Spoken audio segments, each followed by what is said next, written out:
Hello दोस्तों। आज है 21 जुलाई और 21 जुलाई के करंट अफेयर के जो भी इम्पोर्टेंट क्वेश्चन बनते हैं आज हम उनके बारे में डिस्कस करने वाले हैं। इसकी पीडीएफ आपको टेलीग्राम चैनल सीटी करंट अफेयर पर मिल जाएगी। तो चलिए पहला क्वेश्चन देखते हैं। देखिए, अंतरिक्ष अन्वेषण दिवस कब मनाया जाता है? Space exploration day. तो यह मनाया जाता है 20 जुलाई को। इसका मतलब क्या होता है? इसका मतलब होता है, स्पेस का मतलब तो अंतरिक्ष होता है और एक्सप्लोर करने का मतलब क्या होता है? एक्सप्लोरेशन का मतलब होता है कि स्पेस की खोज करना, यानी स्पेस में कोई आकाशीय पिंड है जैसे ग्रह हैं तो उनकी खोज करना। तो इसी को प्रमोट करने के लिए कि जो आकाशीय पिंड है उनकी खोज की जाए और अंतरिक्ष में भी नई नई खोजें की जाएं, तो इसी के लिए ही स्पेस एक्सप्लोरेशन डे मनाया जाता है। और 20 जुलाई को ऐसा क्या हुआ था कि 20 जुलाई को ही स्पेस एक्सप्लोरेशन डे मनाया जाता है। तो 20 जुलाई को क्या हुआ था कि जो जो नील आर्मस्ट्रॉन्ग है और जो इनके साथी हैं बज एल्ड्रिन, ये चंद्रमा की सतह पर उतरे थे। इनके जो मिशन का नाम था वो था अपोलो 11, जो 16 जुलाई 1969 को चंद्रमा पर भेजे गए थे और ये मात्र 4 दिन में यानी 20 जुलाई 1969 को चंद्रमा की सतह पर उतर गए थे। तो वहाँ पर 3 व्यक्ति भेजे गए थे नासा के द्वारा, जिनमें से नील आर्मस्ट्रॉन्ग, बज एल्ड्रिन और तीसरे वाले और थे। तो ये जो नील आर्मस्ट्रॉन्ग है और ये जो बज एल्ड्रिन है ये तो चंद्रमा की सतह पर उतर गए थे। और जो तीसरे वाले थे वो जो इनका जो स्पेस था, जो इनका जो अपोलो 11 जो इनका यान था उसमें वो चक्कर लगा रहे थे चंद्रमा के चारों ओर। तो केवल 2 ही व्यक्ति चंद्रमा की सतह पर उतरे थे। तो 20 जुलाई को ही ये चंद्रमा की सतह पर उतरे थे, इसलिए 20 जुलाई को ही अंतरिक्ष अन्वेषण दिवस मनाया जाता है। राज्यसभा में सदन के उपनेता के रूप में किसे नियुक्त किया गया है? सदन के उपनेता। सदन के उपनेता ये कहाँ पर बने हैं? राज्यसभा में। तो इनका नाम क्या है? इनका नाम है मुख्तार अब्बास नकवी। हाल ही में कुछ दिन पहले सदन के नेता बने थे। ये तो उपनेता हैं लेकिन सदन के नेता बने थे। और सदन के नेता का नाम क्या है? उनका नाम है पीयूष गोयल। पीयूष गोयल सदन के नेता हैं और सदन के उपनेता कौन है? मुख्तार अब्बास नकवी। भारत का पहला बालिका पंचायत चुनाव कहाँ पर आयोजित किया गया? बालिका यानी लड़कियों ने इसमें भाग लिया, और पंचायत चुनाव तो जैसे ग्राम पंचायत होती है उसमें जो प्रधान, जिला पंचायत और मेंबरी, तो इनके इलेक्शन होता है। इसी तरह से बालिका पंचायत चुनाव का आयोजन किया गया है। और इसका उद्देश्य है कि जो महिलाएं हैं वो भी जो चुनाव होती हैं उसमें वो पार्टिसिपेट करें, वो भी जो है इलेक्शन लड़ें। तो महिलाओं में जो महिलाएं हैं उनमें, जो लड़कियां हैं उनमें नेतृत्व का गुण पैदा करने के लिए इस तरह का बालिका पंचायत चुनाव आयोजित किया गया है। और यह गुजरात के कुनरिया गांव में आयोजित किया गया है। तो जो गुजरात है वह देश का पहला राज्य बन गया है जहां पर बालिका पंचायत चुनाव का आयोजन किया गया है। चलिए गुजरात के बारे में जान लेते हैं। तो इसकी राजधानी क्या है? गांधीनगर। और यहाँ के मुख्यमंत्री हैं विजय रूपानी और यहाँ के राज्यपाल हैं आचार्य देवव्रत। निम्न में से किसने 74वें कांस फिल्म फेस्टिवल या समारोह में सर्वश्रेष्ठ डॉक्यूमेंट्री का पुरस्कार जीता है? तो बेस्ट डॉक्यूमेंट्री का पुरस्कार जीता गया है। ये हैं इनकी जो डॉक्यूमेंट्री है उसका नाम क्या है? डॉक्यूमेंट्री का नाम है a night of knowing nothing. A night of knowing nothing. और यह डॉक्यूमेंट्री किसने बनाई है? यह डॉक्यूमेंट्री बनाई है इन्होंने, और इनका नाम क्या है? पायल कपाड़िया। इनका नाम है पायल कपाड़िया और ये भारत की रहने वाली हैं। तो ये जो 74वें कांस फिल्म फेस्टिवल हैं, केवल इसमें एक ही भारतीय व्यक्ति को पुरस्कार दिया गया है और वो पुरस्कार मिला है एक डॉक्यूमेंट्री को, और डॉक्यूमेंट्री का नाम है a night of knowing nothing. और इसके जो डायरेक्टर हैं वो कौन है? पायल कपाड़िया। और इसमें हम अन्य पुरस्कार भी जान लेते हैं, जैसे best director, best actor, best actress. तो आप यहाँ पर देख सकते हो। तो जो बेस्ट डायरेक्टर है उनका नाम क्या है?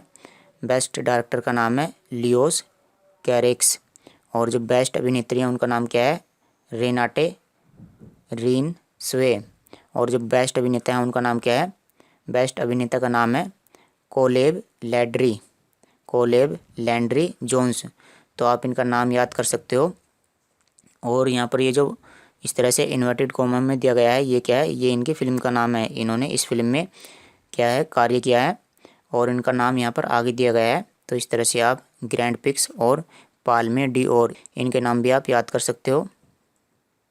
हाल ही में किसने स्पार्क्सन ट्रॉफी जीती है? स्पार्क्सन ट्रॉफी, तो स्पार्क्सन ट्रॉफी जीती गई है विश्वनाथन आनंद के द्वारा।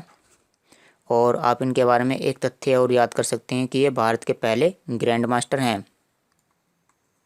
कौन सा राज्य ब्लॉकचेन तकनीक का उपयोग करके शैक्षणिक दस्तावेज जारी करेगा? तो ब्लॉकचेन टेक्नोलॉजी का उपयोग करके कौन सा राज्य है जो शैक्षिक दस्तावेज जारी करेगा? शैक्षिक दस्तावेज का मतलब क्या है? जैसे कि आपके 10th की मार्कशीट, 12th की मार्कशीट या जो उसके बाद BSc BA, तो इन सभी की जो मार्कशीट होती हैं उनको जारी करने के लिए ब्लॉकचेन टेक्नोलॉजी का उपयोग करने वाला राज्य कौन सा है? तो राज्य का नाम है महाराष्ट्र। और यह देश का ऐसा पहला राज्य है जो ब्लॉकचेन टेक्नोलॉजी का उपयोग करके शैक्षिक दस्तावेज जारी करेगा। तो इससे फ़ायदा क्या होगा? इससे फ़ायदा ये होगा कि जो मार्कशीट होती हैं उनमें जो भी घपलेबाजी होती है उस तरह की वो घपलेबाजी अब नहीं होंगी। तो जो जालसाजी होती है मार्कशीट को लेकर के वो सब अब नहीं होगा। चलिए महाराष्ट्र के बारे में जान लेते हैं।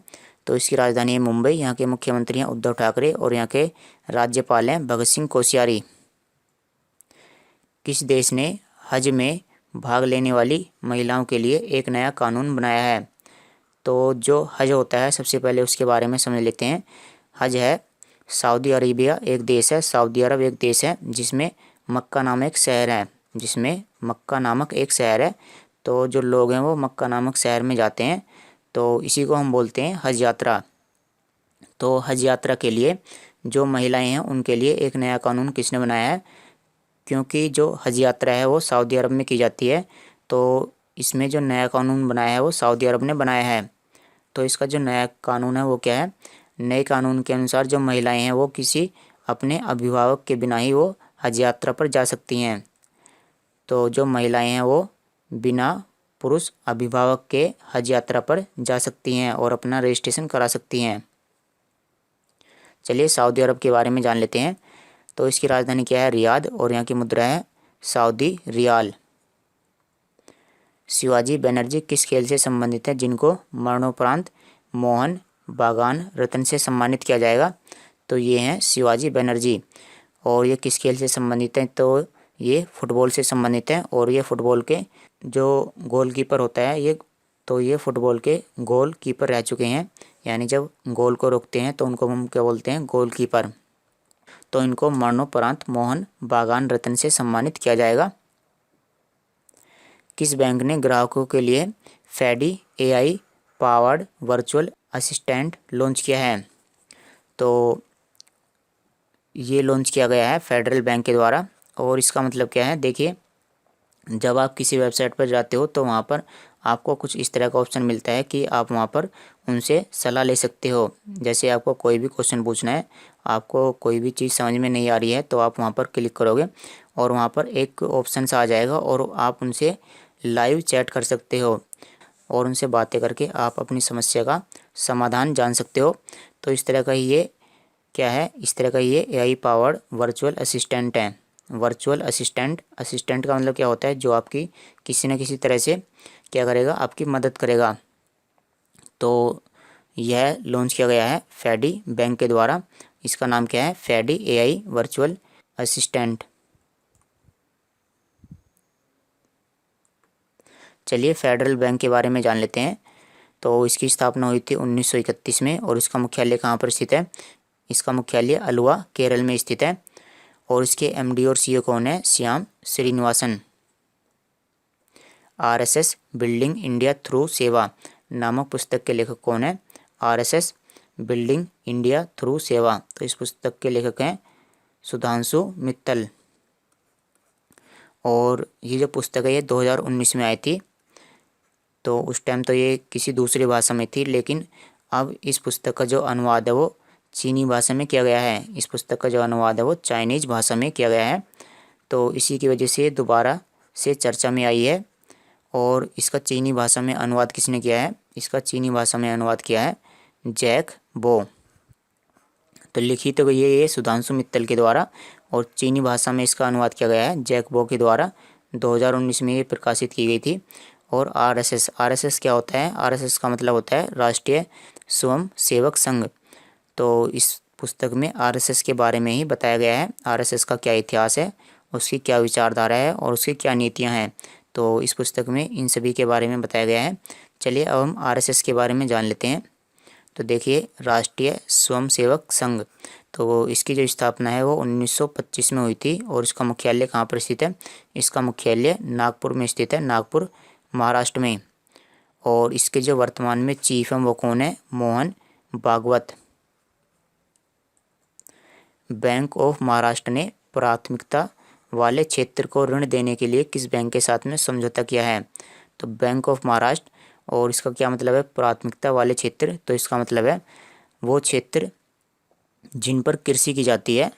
जैसे कृषि को हम क्या बोलेंगे? प्राथमिकता वाला क्षेत्र, यानी प्राइमरी सेक्टर है वो। तो जो किसान होते हैं उनको ऋण देने के लिए, उनको लोन देने के लिए बैंक ऑफ महाराष्ट्र ने नाबार्ड बैंक के साथ में समझौता किया है। तो इससे फ़ायदा किसको होने वाला है? जो किसान है और जो किसान उत्पादक संगठन है, जैसे जो फर्टिलाइज़र का निर्माण करते हैं, तो उनको भी ऋण मिल सकता है। तो इसी के लिए ही जो बैंक ऑफ महाराष्ट्र बैंक है उसने नाबार्ड के साथ में समझौता किया है। चलिए अब हम बैंक ऑफ महाराष्ट्र और नाबार्ड के बारे में जान लेते हैं।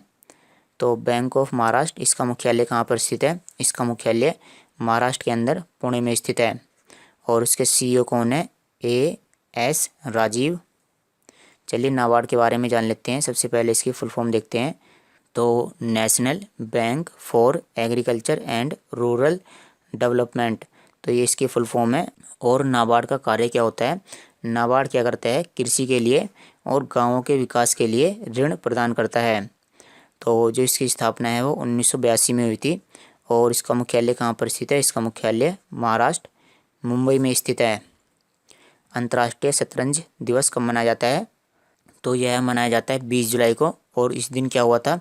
इस दिन एक संस्था है उसका निर्माण हुआ था, और संस्था का नाम क्या है? इंटरनेशनल चेस फेडरेशन या विश्व शतरंज संघ। तो इसकी स्थापना 20 जुलाई 1924 को हुई थी। तो इसी की वजह से ही क्या मनाया जाता है? अंतर्राष्ट्रीय चेस डे। और इसका मुख्यालय कहाँ पर है? इस संस्थान का मुख्यालय है लुसाने, स्विट्जरलैंड में। और इसके वर्तमान में सीईओ कौन है? Jeffrey D Borg. एक अध्ययन के अनुसार विश्व का निम्नलिखित में से कौन सा वन, तो हमें वन का नाम बताना है जो अवशोषित करने से अधिक कार्बन डाइऑक्साइड उत्सर्जित करता है। तो वन का हमें नाम बताना है। तो वन का नाम है अमेजन। तो जो अमेजन के जंगल हैं, अभी क्या हुआ है कि एक रिपोर्ट आई है, और रिपोर्ट के अनुसार जो अमेजन के जंगल हैं वो कार्बन डाइऑक्साइड उत्सर्जन ज़्यादा कर रहे हैं। कार्बन डाइऑक्साइड का उत्सर्जन ज़्यादा कर रहे हैं, जबकि होना ऐसे चाहिए कि वो कार्बन डाइऑक्साइड अवशोषित करने चाहिए। लेकिन इसका उल्टा ही हो रहा है कि जो वन है वो कार्बन डाइऑक्साइड अधिक मात्रा में छोड़ रहे हैं। तो इसकी वजह क्या है? वजह भी जान लेते हैं। तो जैसे कि जो अमेज़न के जंगल हैं वो कहाँ पर पाए जाते हैं? वो पाए जाते हैं साउथ अमेरिका महाद्वीप में, उत्तरी अमेरिका महाद्वीप में। तो आप यहाँ पर देख सकते हो जो इनका क्षेत्रफल है वो काफ़ी बड़ा है। और यह मुख्यतः पाए जाते हैं ब्राज़ील देश में, बाकी देश में भी पाए जाते हैं, लेकिन जो इनका 60% हिस्सा है वो ब्राज़ील में पाया जाता है। तो हुआ क्या है कि जो अमेज़न के जंगल हैं वहाँ पर अधिक मात्रा में कटाई की हुई है, और कटाई की वजह से ही ऐसा विपरीत परिणाम आया है कि ये ऑक्सीजन का उत्सर्जन कर रहे हैं।